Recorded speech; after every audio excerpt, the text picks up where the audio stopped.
اور احد کے میدان میں بڑی بڑی قربانیاں ہیں. یہ وہی جنگ ہے جس میں حضور پاک صلی اللہ علیہ وسلم کے دندان مبارک شہید ہوئے.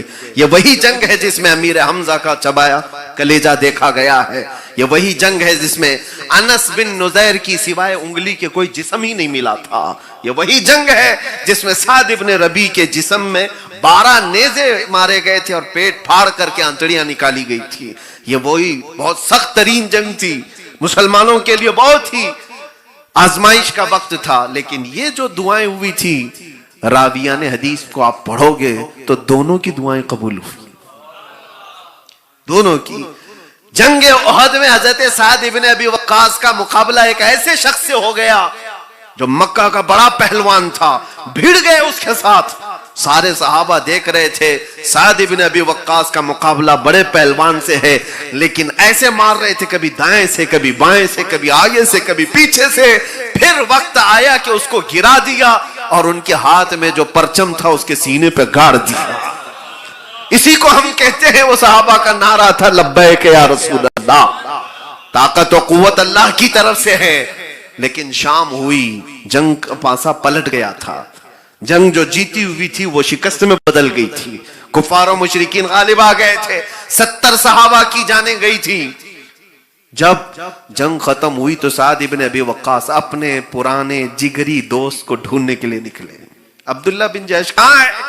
جو اپنا گہرا یار ہوتا ہے اس کو بار بار آدمی ڈھونڈتا بھی, کہاں ہے؟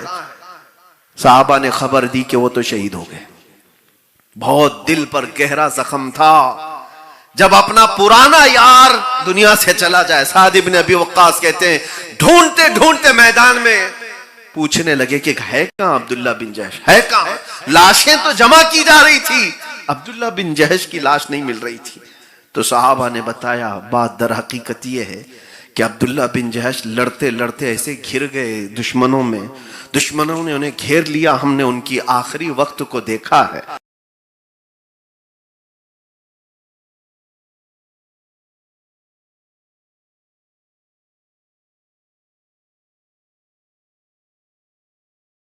اور ان کے جسموں کے ٹکڑے کر کے ہار بنا کر کے پہنا ہے. ان کے جسم کے 80 ٹکڑے کے قریب کر دیے گئے تھے. آپ کے دل پر یہ بات لگی اور عبداللہ بن جحش کے جسم کو جمع کر کے ایک جگہ رکھا جا رہا تھا. اب سنو میرے بات عزیزو, عبداللہ بن جحش کے جسم کے پاس پہنچ کر سعد ابن ابی وقاص کی آنکھوں میں آنسو تھے اور پھر بارگاہ رب العزت میں ہاتھ اٹھا کر کہتے ہیں سب کو گواہ بنا کر کے, میں اور میرا دوست کل کی رات دعا کیے تھے اور رحمان و پروردگار ہماری دونوں کی دعاؤں کو قبول کیا. میرا مقابلہ بڑے پہلوان سے ہوا, میری خواہش تھی اور میں اسی طرح سے اس کو مارا جیسے میری خواہش تھی. میرے اس دوست کی بھی دعا قبول ہوئی, اس کی خواہش تھی کہ یہ کفار و مشرکین اور دشمنوں میں گھر جائے اور پھر مارا جائے. لیکن میرے عزیزو, سعد ابن ابی وقاص کہتے ہیں میں نے تو دشمنان رسول کو مارا, اس کا مزہ اور ہے, محبت مصطفیٰ میں مر جانے کا مزہ کچھ اور ہے. اسی کو اقبال نے کہا ہے دو عالم سے کرتی ہے بیگانہ دل کو, عجب چیز ہے لذت آشنائی, عجب چیز ہے لذت آشنائی. اس نبی پاک کی محبت ہی ایک ایسی چیز ہے جو ہر تکلیف کو دور کر دیتی ہے. ہمیں مصیبتوں کو جب بھی سامنا کرنا پڑے تو ایک بات یاد رکھنا, اگر تمہارا نبی پاک سے رشتہ ہے ان کے نثار کوئی کیسے ہی رنج میں ہو, ان کے نثار کوئی کیسے ہی رنج میں ہو, جب یاد آ گئے ہیں سب غم بھلا دیے, جب یاد آ گئے ہیں سب غم بھلا دیے. میں کل سے بھی بہت جھجک محسوس کر رہا ہوں کہ اتنی بڑی زبان کے سامنے میں زبان کھولتا ہوں. ظاہر سی بات ہے کہ کیا کہا جائے. آج ایک ایسی محفل میں بیٹھا تھا, اتنے دریچے کھولے حضور غازی ملت نے زندگی میں, اتنے دریچے کھولتے گئے آبشار, بہت سارے نکات مجھے آج پہلی مرتبہ سننے کو ملے ہیں. اس لیے میں اپنی گفتگو کو طویل نہیں کروں گا. جو خطابت کا شہنشاہ ہے اس پر خطابت ناز کرتی ہے اور یہ میدان ان کا ہی ہے. اور آج ہم بطور طالب علم ہی اللہ تعالیٰ ہمیشہ ایسے ہی رکھے بزرگوں کی جوتیوں میں. لیکن جو بات تھی اس کو میں کمپلیٹ کروں. جس وقت ہی اشارہ ہو جائے گا تاج العلماء کا کسی بھی انداز سے، وہ اشارہ دینے میں ماہر ہے. کل نورانی اور بریانی کے بیچ میں جس طرح سے انہوں نے اشارے دیے تھے، مجھے اندازہ ہو جائے گا جیسے حکم ہوگا میں فوراً اپنی گاڑی کو پیچھے لے لوں گا. بات جذبات کی ہے میرے عزیز. آپ کو پتا ہے کون ایسی عورت ہے دنیا میں جو تکلیفوں پہ واویلا نہیں مچاتی؟ کون ہے عورت؟ سب عورتوں کا ایک مزاج ہوتا ہے، چھوٹی سی تکلیف پہ وہ واویلا مچاتی، لیکن صرف مدینے کی عورتیں کچھ اور مزاج رکھتی، کچھ اور ہی مزاج ہے. عورتوں کی فطرت میں ہے چھوٹی سی چھپکلی سے ڈر جاتی ہیں، کاکروچ دیکھ کر ڈر جاتی ہیں. وہ بہت ساری ہلکی سی مصیبت پر بھی بہت تیز چلا پکار کرتی ہیں. ایک عورت خنسا، حضور پاک صلی اللہ علیہ وسلم کے زمانے کی ایک عورت بڑی شاعرہ تھی. اس کے بھائی کا انتقال ہوا تھا تو وہ مرثیہ لکھتی تھی. مرثیہ جانتے ہیں؟ کسی کی موت پر شعر و شاعری کرتے تھے عرب لوگ اور لوگوں کو رلاتے تھے، مرثیہ کرتے تھے. تو وہ مرثیہ میں اتنی ماہر تھی کہ 1.5 سال تک عرب کو رلاتی رہی وہ اپنے بھائی کی موت پر. نیچرل ڈیتھ تھی، پھر بھی بھائی کی موت کے غم کے اشعار لکھ لکھ کر کے اتنا رلاتی تھی کہ چلتے پھرتے لوگ وہ اشعار سن کے رونے لگ جاتے تھے. اتنی ماہر عورت. لیکن جانتے ہو وہ دائرہ اسلام میں آئی جب صحابیہ بنی. جنگ قادسیہ کے موقع پر اپنے 4 جوان بیٹوں کو لے کر حضرت عمر فاروق کے پاس آئے. کہا یہ سب اللہ کی بارگاہ میں بھیج رہی ہوں، سب کو قبول کریں. آپ کو پتا ہے تاریخ کی سچائیاں بتاتی ہیں یہ 4 جوان بیٹوں کی ماں انتظار کر رہی ہے، میرے جوان بیٹے حضور پاک کی عظمت کا پرچم لہرانے کے لیے گئے ہیں. لیکن سوئے اتفاق کی خبریں جب آئی تو خنسا کے 4 بیٹوں کی شہادت ایک ہی میدان میں ہو گئی. 4 بیٹے جس ماں کے انتقال کر جائے اس کی حالت کیا ہونا چاہیے. ساری جگہ پر یہ نیوز پھیلی کہ خنسا اپنے ایک بھائی کی موت پر 1.5 سال تک عرب لوگوں کو رلا سکتی ہے. اپنے سگے بیٹوں کی موت پہ پتہ نہیں کیا کیا اشعار لکھنے والی، کیا کیا کہنے والی ہے. تو خنسا کے پاس لوگوں کے کچھ عربی کے اشعار اپنے بیٹے کی موت پر، 4 بیٹوں کی موت پر لکھے گی. سب انتظار میں تھے عرب کی شاعرہ کی زبان کھلے. لوگ جب پوچھنے لگے خنسا اپنے 4 بیٹوں کی میت پر کیا کہتی ہو، خنسا اپنے گھر کے اندر سے کہتی ہے انا للہ و انا الیہ راجعون. اس سے زیادہ کچھ نہیں کہتی، اس سے زیادہ کچھ نہیں کہتی. کہا تو اپنے مرے ہوئے بھائی پر جتنے اشعار لکھے تھے عرب پورا روتا تھا، اپنے جگر گوشوں کی موت پر تو کچھ نہیں کہنا چاہتی.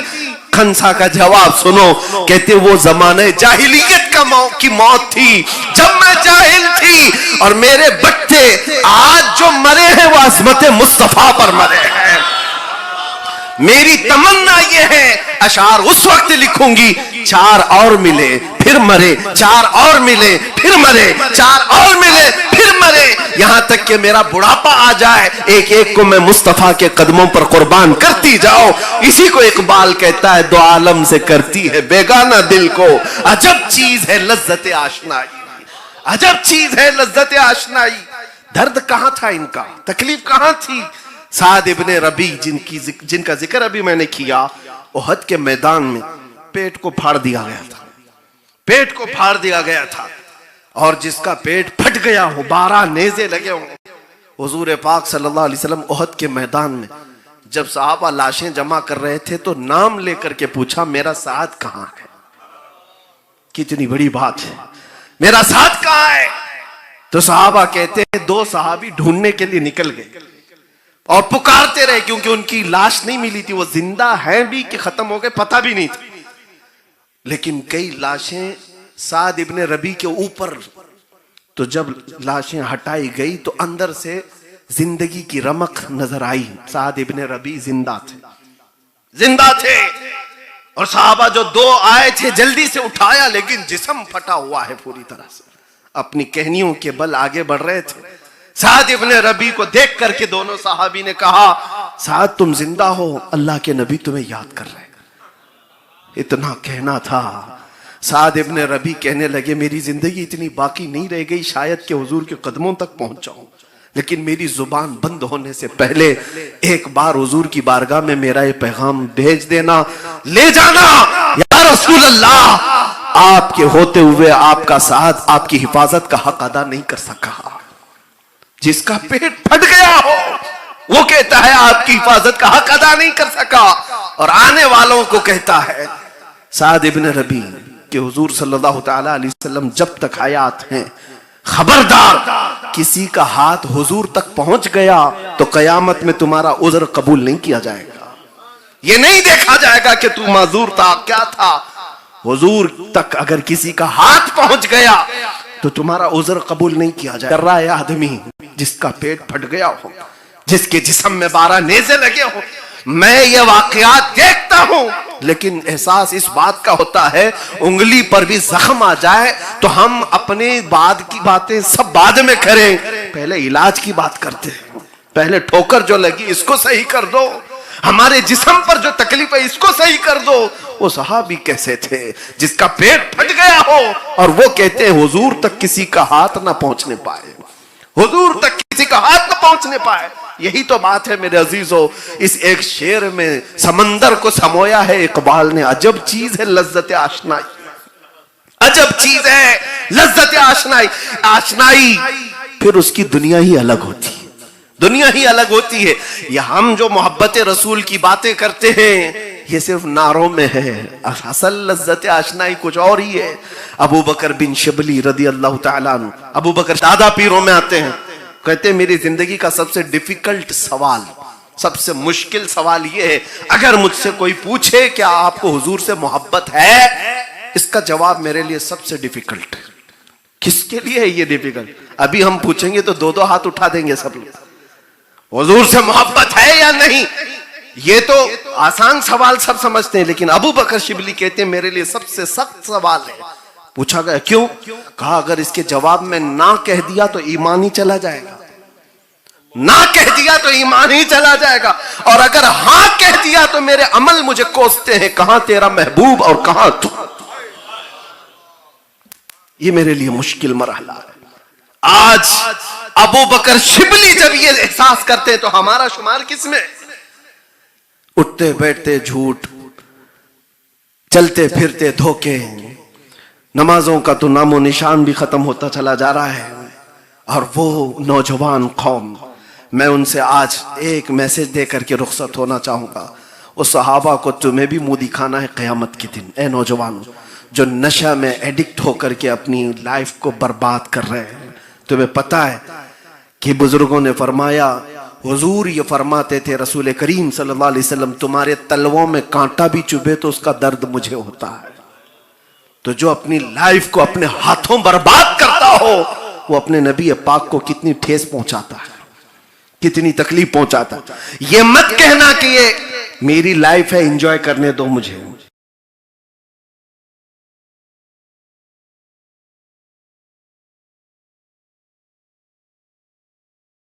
میری جوانی ہے مجھے جہاں خرچہ کرنا ہے کروں گا۔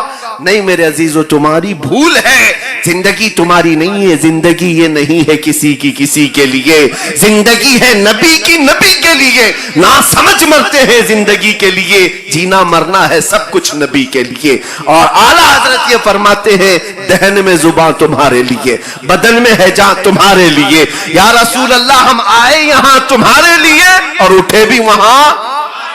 یہ اصل زندگی ہماری اپنی لائف ہماری اچھا سے جینے کے لیے نہیں دی گئی، بلکہ حضور کی مرضی کے مطابق جینے کے لیے دیا گیا ہے۔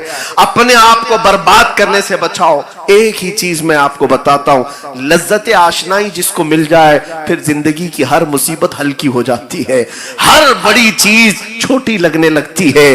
ان کے نثار کوئی کیسے ہی رنج میں ہو، جب یاد آ گئے ہیں سب غم بھلا دیے ہیں۔ وہ مدینے کی خاتون کی بات میں کر رہا تھا، دوڑتے ہوئے وہی احد کے میدان کی طرف جا رہی ہے جس کو راستے میں کسی نے کہا تمہارے شوہر کا انتقال ہو گیا، پھر کسی نے کہا بیٹے کا بھی انتقال ہو گیا، پھر کسی نے کہا باپ کا بھی، بھائی کا بھی انتقال ہو گیا۔ عورت کے 4 رشتے بہت اہم ہوتے ہیں، اور عورت ان سب کے انتقال پر کیا کہہ رہی ہے؟ مدینے کی عورت وہ پوچھتی ہے سارے لوگ میرے رشتوں کی موت کی خبر دے رہے ہو، ذرا یہ بتاؤ آمنہ کا چاند کیسا ہے، عرب کا چاند کیسا ہے، نبی پاک صلی اللہ علیہ وسلم سلامت ہے یا نہیں؟ خبر دینے والوں نے کہا اللہ کے رسول سلامت ہیں۔ وہ کیا کہتی ہے؟ وہ کہتی ہے کہ مجھے دیکھنے دو ایک مرتبہ، میں دیکھ کر کیا ہوں؟ حضور کو دیکھنے کے لیے آئی، جب دیکھا تو آنچل پھیلایا اور کہا یا رسول اللہ کل مصیبت بعدک جلل، اے اللہ کے رسول آپ ہیں تو پھر ہر مصیبت ہلکی ہے۔ عجب چیز ہے لذت آشنائی، تو عالم سے کرتی ہے بیگانہ دل کو، کون مر رہا ہے کون جی رہا ہے، اس سے فرق آدمی پر نہیں پڑے گا جب اس کے اندر آشنائی یعنی حضور پاک کی محبت کی لذت آ جائے۔ ایک اور خاتون کی بات میں آپ کے سامنے، تین ہی عورتیں آج ذکر کر کے چلا جاتا ہوں۔ ایک اور خاتون آئی حضور پاک صلی اللہ علیہ وسلم کے پاس، کہا کہ یا رسول اللہ مجھے خبر ملی ہے میرا جوان بیٹا شہید ہو گیا، اگر آپ اجازت دیں تو میں میدان میں جا کے دیکھ لوں، ورنہ تو انتقال کی خبر پہ پہلے خود ہی پہنچ جائیں۔ حضور اگر آپ اجازت دیں تو میں بیٹے کی لاش کو دیکھ لوں۔ حضور نے فرمایا جاؤ دیکھ لو۔ عجب چیز ہے، وہ عورت آتی ہے میدان میں، اپنے جوان بیٹے کو دیکھتے ہی ایسا نہیں کہ پھوٹ پھوٹ کے رونے لگ جائے، گلے لگ جائے، ماتم کرے، نہیں، اس کا جبہ اٹھاتی ہے اپنے بیٹے کا اور پلٹتی ہے، پیٹ پہ ہاتھ پھیرتی ہے اور اس کے بعد پھر سیدھا لیٹاتی ہے، سجدے میں گر جاتی ہے۔ پوچھنے والوں نے پوچھا بڑی بھی یہ کیا کر رہی ہو، بیٹا تمہارا انتقال ہو گیا، شہید ہو گیا؟ خاتون کہتی ہے ہاں شہید ہوا، بات یہ تھی کہ جب یہ مدینے سے نکل کر آ رہا تھا میں نے ایک وصیت کی تھی کہ میرے جوان لال میں نے تجھے حضور پاک صلی اللہ تعالی علیہ وسلم کی حمایت کے لیے پالا ہے، دودھ اس لیے پلایا ہے، یاد رکھنا اگر میدان جنگ میں کبھی سختی آ گئی، کبھی کفار و مشرکین کی طرف سے غلبہ ہو گیا تو میدان چھوڑ کر کے بھاگتے ہوئے مارا گیا تو میں اپنا دودھ بھی معاف نہیں کروں گی۔ یہ میں نے اس کو آخری وصیت کی تھی، اور پھر مجھے خبر یہ لگ گئی کہ جنگ کے حالات سخت ہو گئے تھے، کئی لوگوں کے پاؤں اکھڑ گئے تھے، میں ڈری ڈری سی مدینے سے بھاگ کر اس لیے آئی کہ کہیں میرا بیٹا بھی بھاگنے والوں میں تو نہیں تھا، حضور کو چھوڑ کر جانے والوں میں تو نہیں تھا۔ میں آ کر اپنے بیٹے کا جبہ اٹھا کر پیٹ کو اس لیے ملتی ہوئی دیکھ رہی تھی کہ بھاگتے ہوئے پیچھے سے اس کو کسی نے تیر مار کر کے تو نہیں مارا ہے، لیکن میں سجدے میں گر کر خدا کا شکر ادا کر رہی ہوں کہ میرے بیٹے کے پیٹ پر ایک بھی زخم نہیں ہے، سارے زخم سینے پر کھا کر کے مرا۔ یہ بیٹے کی موت پر عورت یہ دیکھے کہ کیسے مرا ہے، اللہ اکبر، یہ چیز کہاں سے آئی ان خواتین؟ ایک خاتون تو آئی تھی 1.5 سال کا بچہ لے کر حضور کی بارگاہ میں، کہا آپ جنگ میں جا رہے اس کو بھی لے لیں، میرے گھر میں اس کے علاوہ کوئی نہیں ہے۔ پوچھا حضور پاک صلی اللہ علیہ وسلم نے اس کا کیا کیا جائے؟ وہ کہتی ہے میں تو جانتی ہوں یہ چل بھی نہیں سکتا، لڑ نہیں سکتا، لیکن میرے گھر میں اس کے علاوہ کوئی نہیں، میرا شوہر شہید ہو چکا پہلے، میں اس لیے بچے کو لے آئی ہوں کہ کچھ تو پارٹیسپیٹ کروں، کچھ تو حصہ لوں۔ ہاں میرا بچہ لڑ نہیں سکتا، مجاہدین صحابہ کے ہاتھ میں دے دے، کبھی مشرکین کی طرف سے تیر چلے تو میرا بچہ ڈھال کے کام تو آ سکتا ہے، ڈھال کے کام آ سکتا ہے۔ یہ کیسی قربانیوں کی بات کرتے تھے وہ لوگ، کیسی قربانیوں کی بات۔ یہاں لاٹھی ڈنڈے سے ڈر کر کے میدان چھوڑ دینے والے محبت رسول کی بات کریں۔ میرے عزیزوں ایک بات یہ ہے یاد رکھ لو، محبت مصطفیٰ کی بات کرنے کے بعد صرف حلوے پراٹھے کھانے کی زندگی نہیں ہو سکتی، آزمائش آئے گی، آزمائش ہوگی۔ کھرے اور کھوٹے کے درمیان فرق کے لیے تمہاری محبت کتنی کھری ہے یہ جانچ پڑتال کے لیے زندگی میں کچھ نہ کچھ مصیبتیں آئیں گی۔ اور حضور کی محبت کی بات کرتے ہو تو اپنے سینوں کو بھی مضبوط رکھو، اپنے ایمان کو بھی مضبوط رکھو، اس لیے کہ اس امتحان سے گزر جانے کے بعد جو پھر زندگی آتی ہے وہ پھر وہی زندگی آتی ہے جس میں جھوم کر کے بندہ صرف یہ کہنے لگ جاتا ہے کہ دو عالم سے کرتی ہے بیگانہ دل کو، عجب چیز ہے لذت آشنائی، پھر کے گلی گلی تباہ، ٹھوکریں سب کی کھائی کیوں، دل کو جو عقل دے خدا تیری گلی سے جائے کیوں۔ جس کو لذت آشنائی ملتی ہے وہ یہ کہتا ہے تنم فرسودہ جاں پارا ز ہجراں یا رسول اللہ، دلم پشمردہ آوارا ز عیسیاں یا رسول اللہ، چسوئے من گزر آری من مسکین ناداری، فدائے نقش نالین کنم جاں یا رسول اللہ۔ جس کو لذت آشنائی ملتی ہے وہ یہ کہتا ہے محمد سید الکونین والثقلین والفریقین من عرب ومن عجم، نبینا الآمر الناہی فلا احد ابر فی قول لا من هو لا نعمی، هو الحبیب الذی ترجا شفاعته لکل حول من الاحوال مقتحم، ولن یضیق رسول اللہ جاہک بی اذا الکریم تجلی باسم منتقم، فإن من جودک الدنیا وضرتها ومن علومک علم اللوح والقلم، یا نفس لا تقنطی من زلت عظمت ان الكبائر فی الغفران كاللمم، لعل رحمت ربی حين يقسمها تأتي على حسب العصيان بالقسم، يا ربي واجعل رجائي غير منعكس لديك واجعل حسابي غير منخرم، والطف بعبدك في الدارين إن له صبرا متى تدعوه الأهوال ينهزم۔ معذرت چاہتا ہوں میرے عزیزو، وقت ہوتا تو 170 اشعار پورے پڑھ ڈالتا، اس لیے کہ لذت آشنائی میں گنگنائے ہوئے اشعار ہیں۔ بوسیری کو جب عشق کی لذت ملی تھی تب لکھا ہوا یہ قصیدہ ہے، اور یہی بات جب پیر مہر علی کے پاس لذت آشنائی آتی ہے تو یوں کہتا ہے متھے چمکے لٹھ نورانی ہے، کلی زلف تیاکھ مستانی ہے، مخمور اکھیں ہن مدبھریاں، اس صورت نو میں جان اکھاں کی جان جہاں اکھاں، سچ اکھاں رب دی شان اکھاں، اس شان تو شانہ سب وڑیا، سبحان اللہ ما اجملکا ما اکملکا ما احسنکا، کتھے مہر علی کتھے تیری سنا، گستاخ اکھیں کتھی جا اڑیا۔ یہی لذت آشنائی اقبال کے پاس آتی ہے تو کیا کہتا ہے، ہو نہ یہ پھول تو بلبل کا ترنم بھی نہ ہو، چمن دہر میں کلیوں کا تبسم بھی نہ ہو نہ یہ ساقی تو میں بھی نہ ہو، خم بھی نہ ہو، بزم توحید دنیا میں نہ ہو، تم بھی نہ ہو، خیمہ افلاک کا استادہ اسی نام سے ہے، نبض ہستی تپش آمادہ اسی نام سے ہے۔ اقبال کو جب لذت آشنائی ملتی ہے تو وہ یہ کہتا ہے کہ محمد سے وفا تو نے تو ہم تیرے ہیں، یہ جہاں چیز ہے کیا لوح قلم تیرے ہیں۔ یہی لذت آشنائی بریلی میں آتی ہے تب یوں کہا جاتا ہے وہ کمال حسن حضور ہے کہ گمان نقص جہاں نہیں، یہی پھول خار سے دور ہے، یہی شمع ہے کہ دھواں نہیں، تیرے آگے یوں ہیں دبے لچے فصحا عرب کے بڑے بڑے، کوئی جانے منہ میں زبان نہیں بلکہ جسم میں جان نہیں، کروں مدح اہل دول رضا پڑے اس بلا میں میری بلا، میں گدا ہوں اپنے کریم کا میرا دین پارے نہ نہیں۔ اللہ تبارک و تعالی حضور پاک صلی اللہ تعالی علیہ وسلم کی لذت آشنائی ہم سب کو عطا فرمائے۔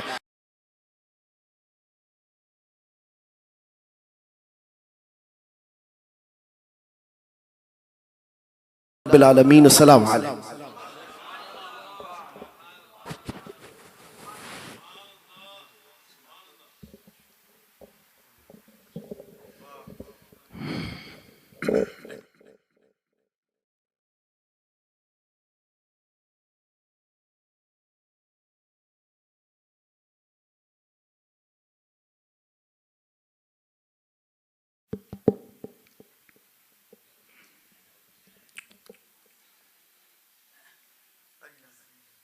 الحمدللہ ثم الحمدللہ،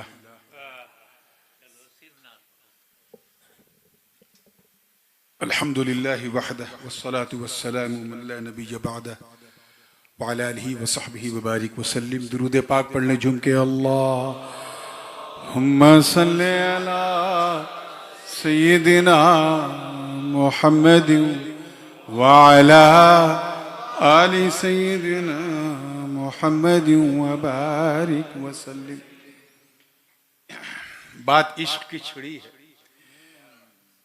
تو میں بھی حضور کا ایک ادنا سا ناطخواں ہوں، میرا بھی خمیر کہیں نہ کہیں ترنم ہی کی مٹی سے گوندا گیا ہے، تو ایک بالکل جو مجھے بہت عزیز ہے وہ نعت پاک سناتا ہوں، کیونکہ اب وقت بالکل اجازت نہیں دے رہا ہے، اور جس کو پورے حوصلے کے ساتھ سننا ہے تو ڈو ناٹ forget، کل ٹمورو انشاءاللہ تعالیٰ ICC میں اسلامک کلچر سینٹر میں تشریف لائیے گا. عرس مخدوم سمنانی بھی ہے, مولد پاک مصطفیٰ بھی ہے, اور عرس اعلیٰ حضرت فاضل بریلوی بھی. وہاں کوئی ٹائم کی پابندی نہیں ہوگی انشاءاللہ, اور بریانی کی مصیبت بھی نہیں ہوگی.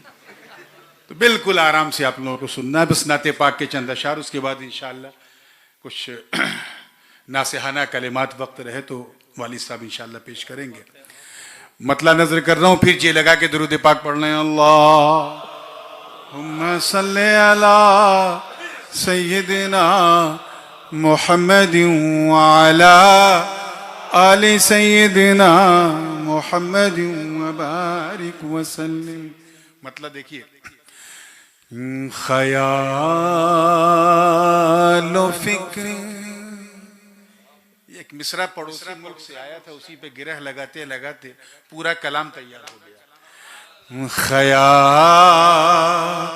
و فکر کی پھر آج حاضری ہوئی ہے.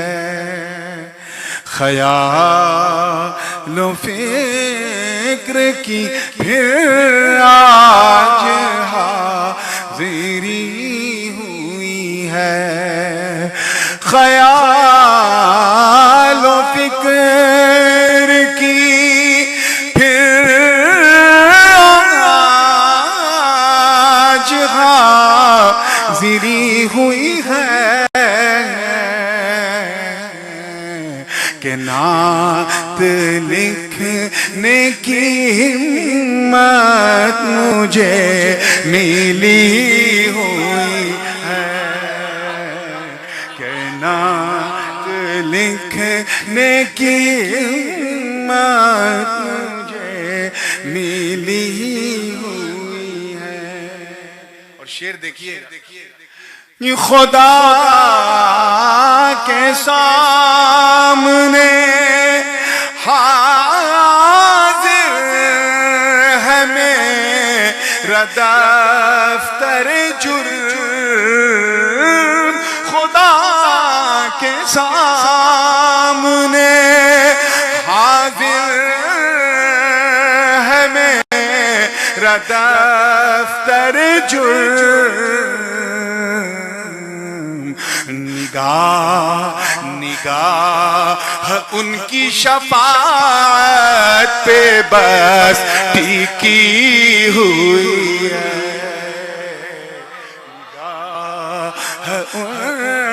کی شفاعت پہ بس ٹکی ہوئی ہے. اور یہ برجستگی دیکھیے گا مولانا پوری توجہ کے ساتھ, کہ گناہ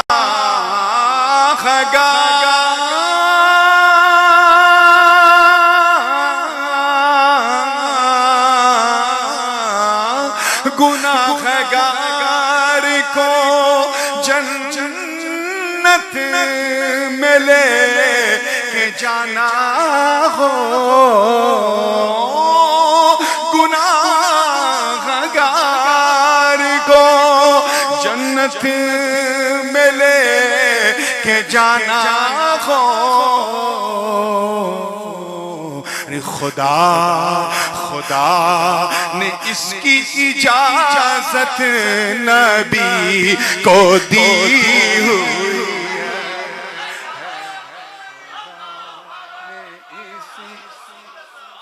خدا نے اس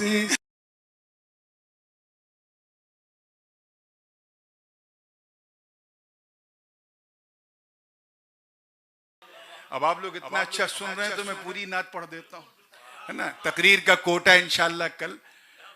بس وہ جو عشق کی مالا آپ نے ابھی پہنی ہے اور مفتی صاحب نے پہنایا ہے, میں چاہتا ہوں وہ اس کے پھولوں کی تازگی بنی رہے, اسی رنگ میں سنے تو مزہ آئے گا. کہ میں ان کی ذات کے بارے میں کیا کہوں لوگوں, میں ان کی ذات کے بارے میں کیا کہوں لوگوں.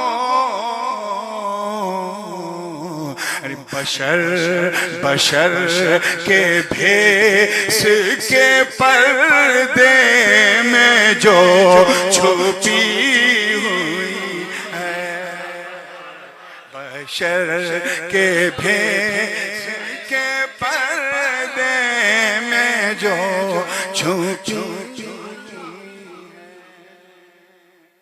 اور بھی یہ شعر دیکھیں، بالکل سہل ممتنع میں بڑی آسانی سے کہا ہے کہ خدا نے نور سے اپنے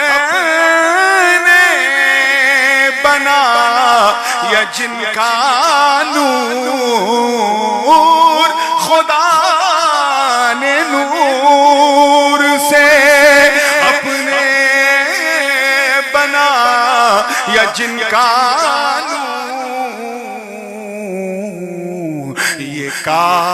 یہ کائنات اسی نور سے بنی ہے،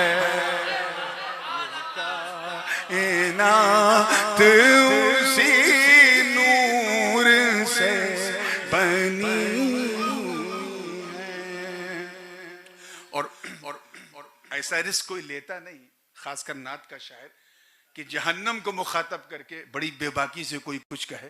بس کرم ہوا ہے اور نبھایا ہے. توجہ چاہوں گا کہ تو مجھے کو کیسے سنبھالے گیا تیش دوزخ. میں نے جلانے کی بات نہیں کی، سنبھالنے کی. توجہ رہے، توجہ دے. تو مجھے کو کیسے سنبھالے گیا تیش دوزخ. درود پڑھنے کی عادت مجھے لگی ہوئی.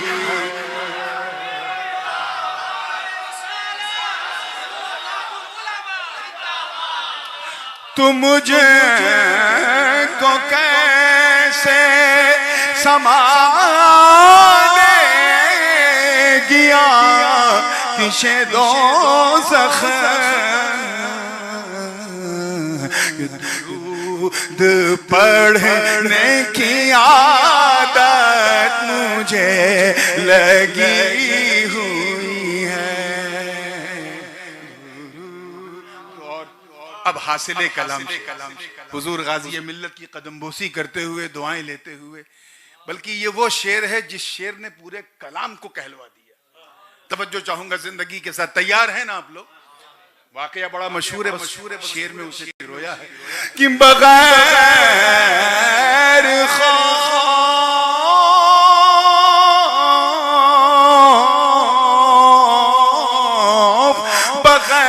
خوف کے سوئے ہیں وہ شب ہجرت. بغیر خوف کے سوئے ہیں وہ شب ہجرت. علی کی جان کی ضمانت نبی نے لی ہوئی ہے. علی کی جان کی ضمانت نبی نے لی ہوئی ہے. مقطع سماعت کر لیں توجہ کے ساتھ. اب وہ جو مصرع آیا تھا پڑوس سے، اس پر جب گرہ لگائی تو اسی میں مقطع ہو گیا. اور گرہ بھی ایک نہیں دو لگی، انشاءاللہ دونوں سناؤں گا. توجہ کے ساتھ دیکھیے گا کہ میں پل سے رات سے کیوں وجد میں نہ گزروں نور.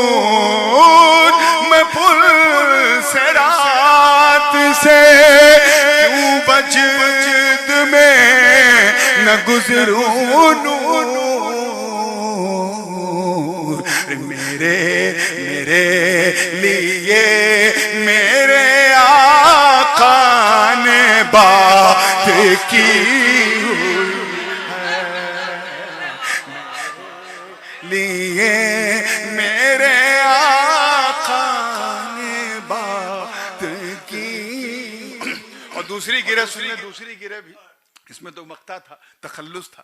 دوسری گرہ ہے کہ فرشتوں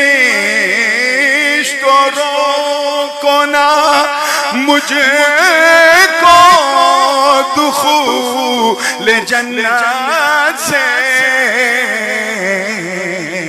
میرے لیے میرے آقا نے بات کی ہوئی ہے. اعلیٰ حضرت نے یوں کہا کہ رضا وجد کر کے یوں پل سے گزریے،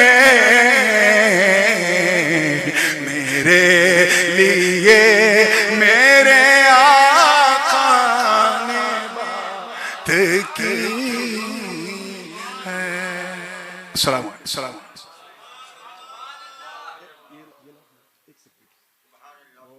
کل آپ نے یہ دیکھا، تنگی وقت کی وجہ سے ذرا جلدی جلدی سب ہو گیا.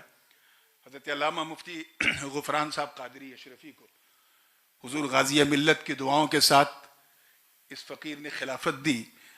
آج اس خلافت پہ مہر لگا کے لایا ہوں تاکہ یہ عند المشائخ سند بھی رہے. تو میں چاہوں گا کہ حضرت کے ہاتھ سے نعرہ لگا دو بھائی.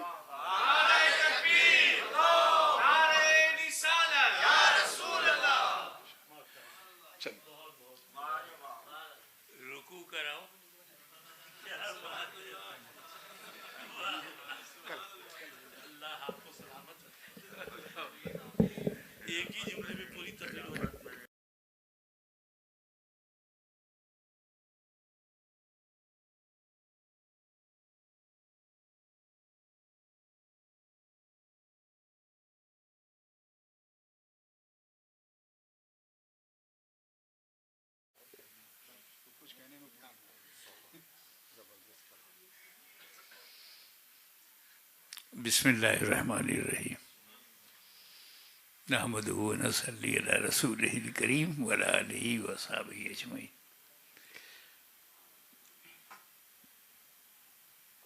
میں ٹائم کا بڑا پنکچوئل ہوں اور مجھے پتا ہے کہ 10 بجے جلسہ ختم ہو جانا چاہیے. 10 مانے بس. تو ہمارا تو جلسہ ہو گیا. اگر آپ کو سننے کا شوق ہو تو کچھ بڑھایا جائے. واہ واہ کیا بات ہے، واہ واہ سبحان اللہ. Do you want to listen? Majority? Okay.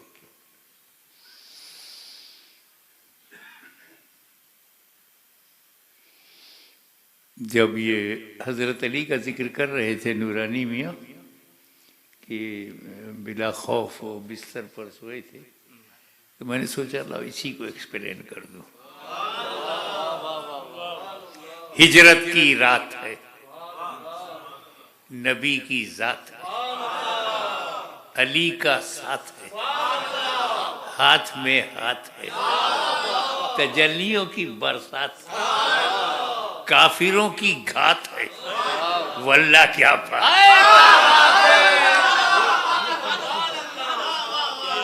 واہ واہ واہ، ارے کیا بات. واہ واہ واہ، واللہ کیا بات. نبی علی گھر میں، باہر 40 کافر، 40 disbelievers, 40 open enemy of Prophet. 40 80 آنکھیں، ہر ایک کافر کے بعد 2 آنکھ.